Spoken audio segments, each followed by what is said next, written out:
5 3 యొక్క digital sum 8 అవుతుంది. 8 into 1 2 0 యొక్క డిజిటల్ సమ్ 3 అవుతుంది. ప్లస్ ఉంది కాబట్టి ప్లస్ పెడతాము. 2 5 డిజిటల్ సమ్ 7 అవుతుంది. మనకు హాఫ్ 8 అన్నారు కాబట్టి 8 ప్లస్ 2 10 ప్లస్ 6 16 యొక్క డిజిటల్ సమ్ 7 అవుతుంది. So that is equal to 5 దీని డిజిటల్ సమ్ అవుతుంది. 500 యొక్క డిజిటల్ సమ్ 5 అవుతుంది. 5x. సో మనకు ఈ రకంగా వచ్చింది.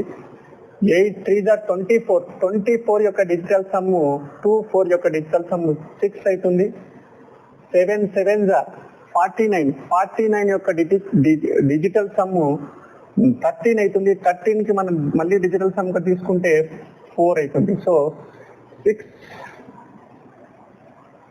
Plus 4 is equal to 5x ఇచ్చారు. సో 10 అవుతుంది. 1 is equal to 5x. So x is equal to 1/5.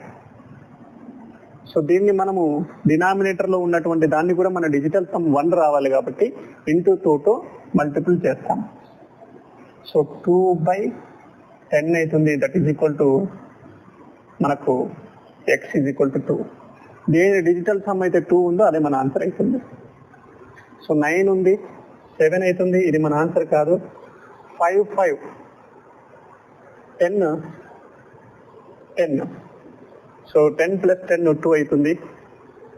5 plus 5 10 18 20. So 2 0 కి యొక్క డిజిటల్ సమ్ 2 కాబట్టి ఇదే మన ఆన్సర్.